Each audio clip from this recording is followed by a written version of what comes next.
there is a moment happening right now in someone's mind. A moment they have been trying to avoid, delay, and talk themselves out of. And that moment is about you. Not in a small way, not in a passing way, but in the kind of way that sits at the center of a person's chest and refuses to leave no matter how many distractions they reach for. Something is shifting. Something inside them is arriving at a place they can no longer walk away from. You may not be able to see it yet. You may be sitting with silence, with confusion, with that strange feeling that something is happening beneath the surface of everything, but you cannot quite name it. That feeling is not wrong. That feeling is information and what you are about to understand about this moment, about what is really happening inside the person who is standing at the edge of a final choice about you, may change everything about how you see this situation. Because what is coming is not just a decision, it is a revelation, and it has been building inside them for longer than either of you realizes. If this message resonates with you, subscribe and turn on notifications so you never miss the deeper meanings behind human behavior. You did not arrive at this message by accident. There is something about the timing of what you are experiencing right now that feels almost too precise, as if this specific moment, this specific uncertainty you are carrying, was always going to lead you here.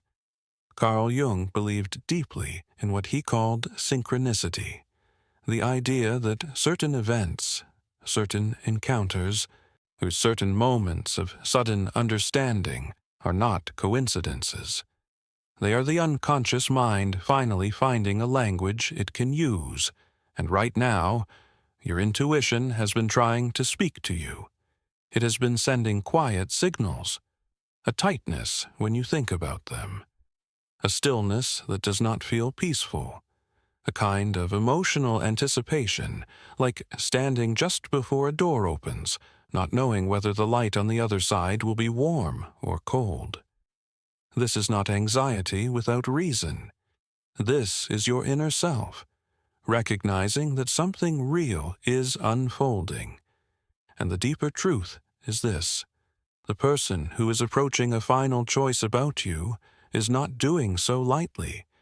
This is not a casual decision being made from the surface of their thoughts. This is happening in the part of them that most people never let anyone see.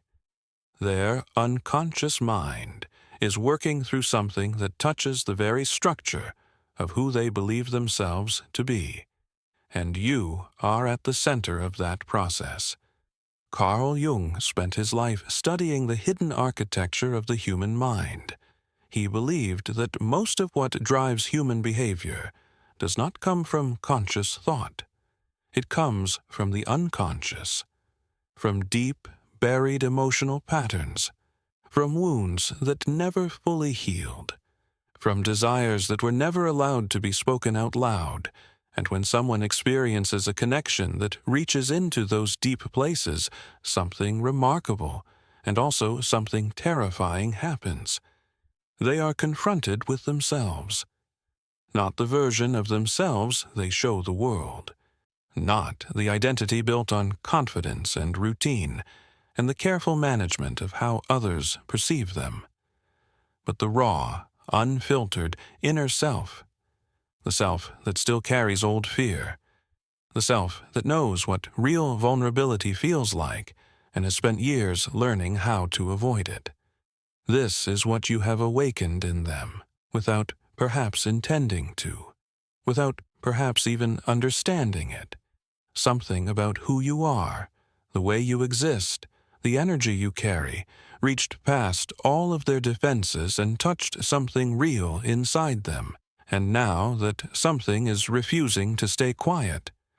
Jung called this process an encounter with the shadow. The shadow is not the dark or evil part of a person. It is simply everything they have pushed into the unconscious, everything they were told not to feel, not to want, not to admit. Every part of themselves that felt too vulnerable to carry openly. When a connection becomes deep enough, it pulls the shadow forward, and that is profoundly uncomfortable, because it means that to truly move toward you, they would have to stop hiding from themselves. There are two forces working inside this person right now, and they are pulling in opposite directions with almost equal strength. The first force is the feeling itself, the undeniable, persistent, almost gravitational pull they feel when they think about you. The way certain memories surface at unexpected moments, the way your name or your face appears in their mind in the middle of something completely unrelated, the way that no matter how far they walk from the thought of you, something keeps bringing them back. This force is real. It is not constructed.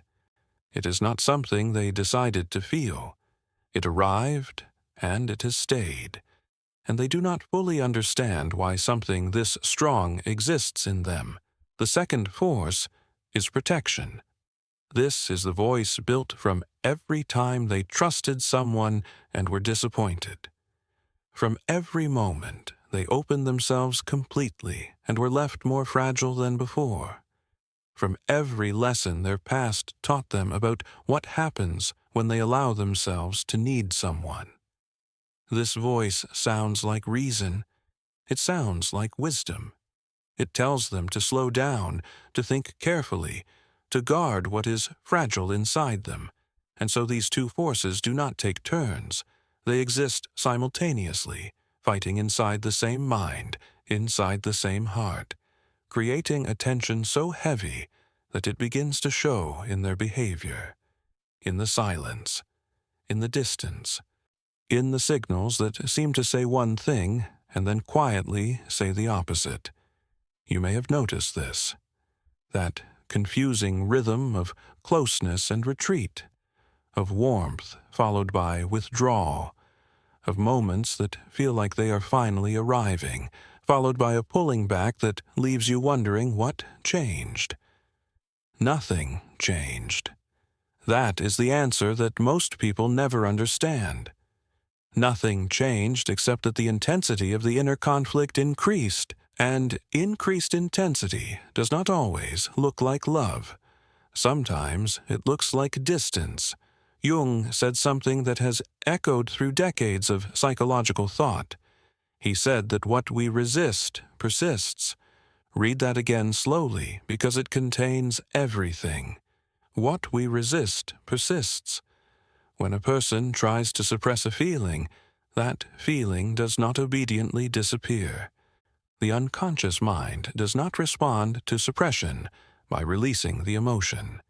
It responds by deepening it, by threading it through everything, by making it show up in unexpected places, in dreams, in sudden waves of emotion, in the particular ache of a quiet evening.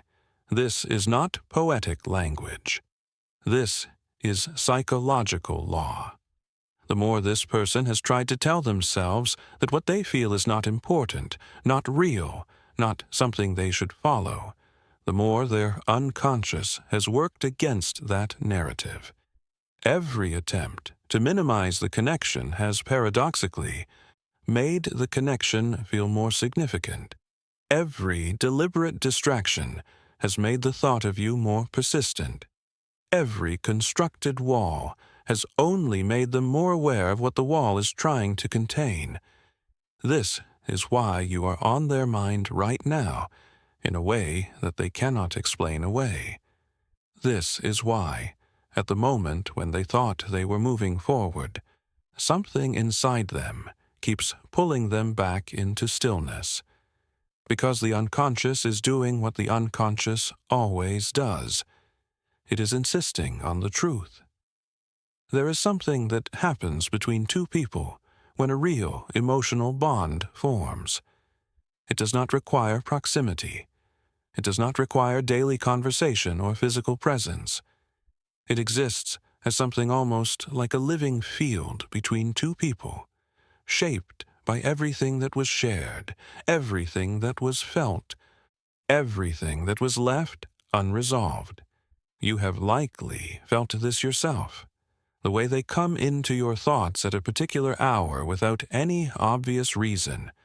The way a song or a smell or a specific quality of light brings them suddenly and completely into your awareness.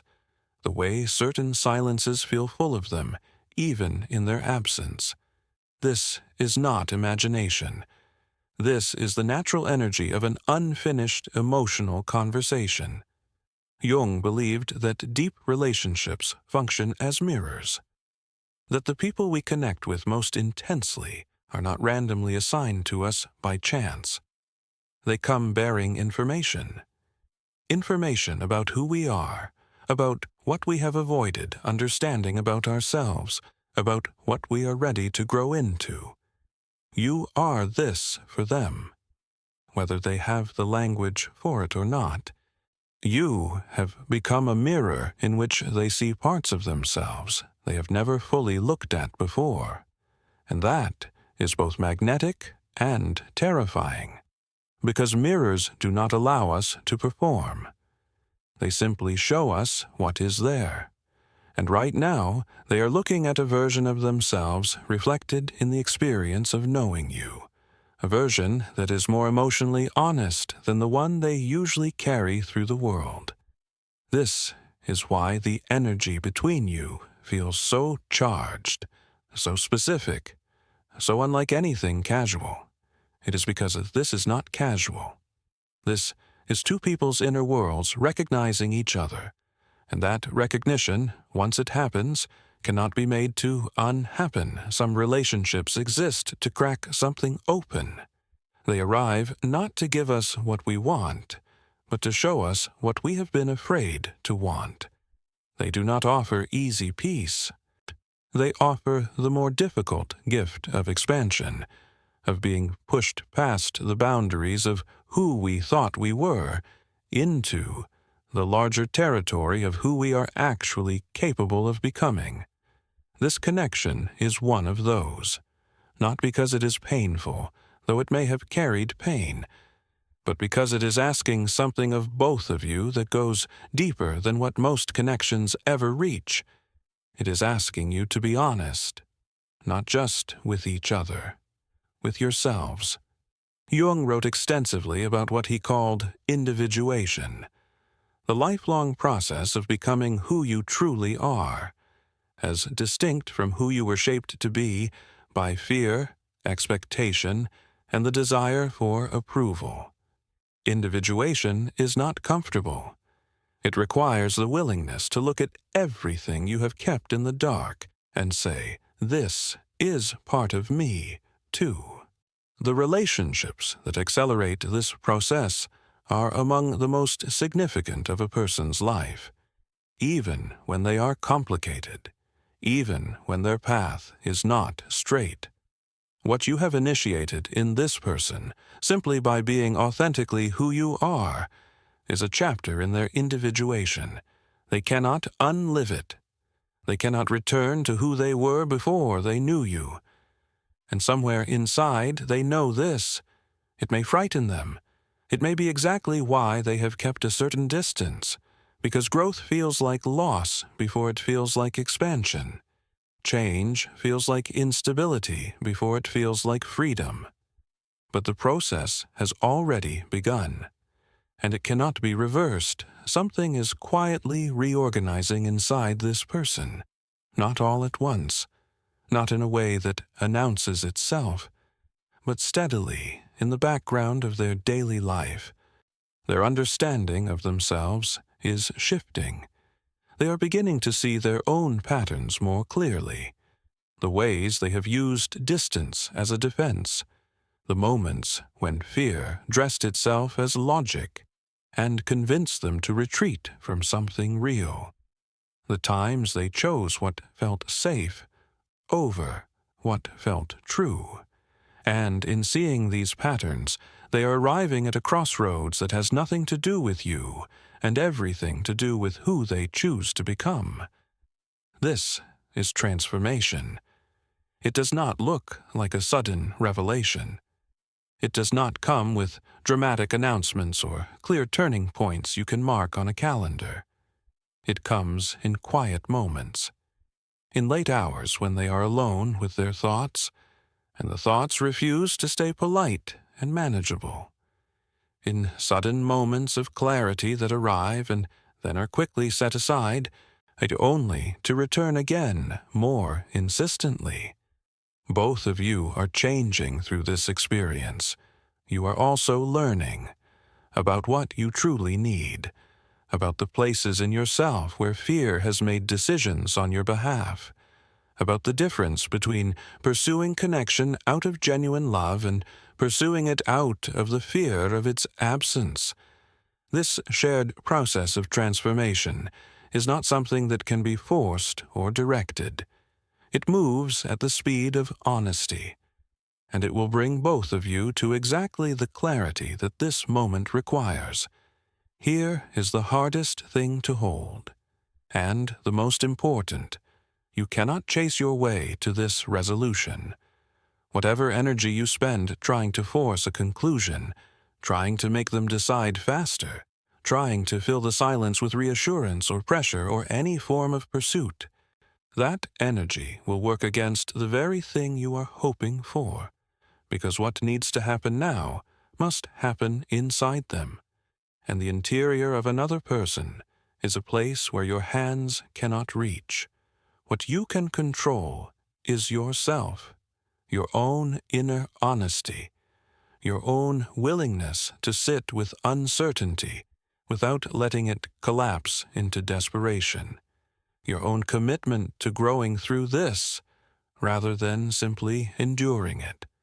Jung believed that the quality of our external relationships is always a reflection of the relationship we have with our own unconscious, that the love we are able to receive is shaped by the love we have made room for inside ourselves. So while they are doing their inner work, your invitation is to do yours, to ask yourself what this connection has revealed about you, what it has asked you to look at that you have perhaps been avoiding, what it has shown you about the kind of presence you deserve, the kind of love that truly honors who you are. The outcome of their decision will not be something you earn through effort. It will be something that emerges from truth.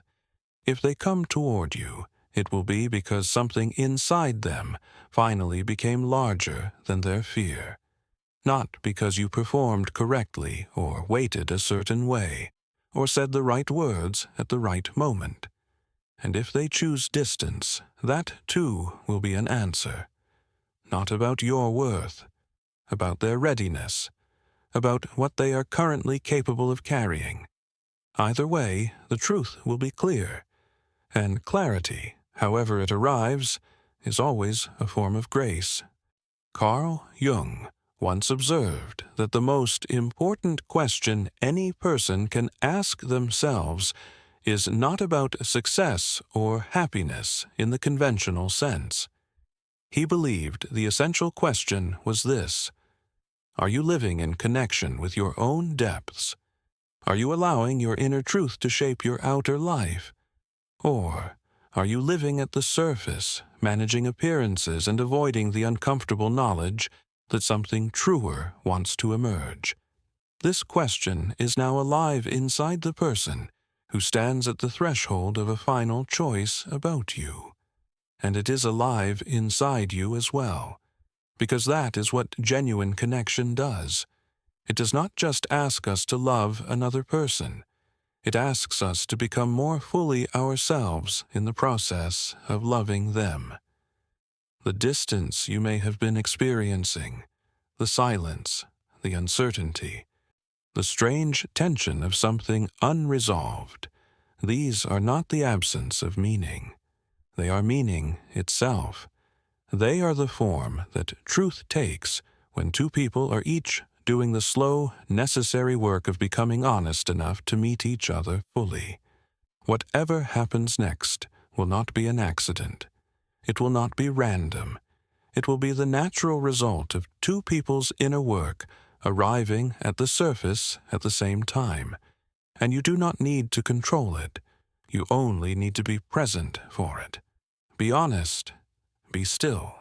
Be patient not as a strategy, but as a genuine posture toward the unknown, because the unknown, in this case, is not empty. It is full of something that has been building for a long time. And when it finally reveals itself, it will be true in a way that has no need for performance or pretense. The mind, as Jung understood, always moves toward what is real in the end. The heart, underneath all of its confusion, knows what matters. And what matters to them, what has always mattered beneath the fear and the distance and the silence, has never fully let them go. Just as it has never fully let you go either. Trust that truth. It is the only thing here that was never in question.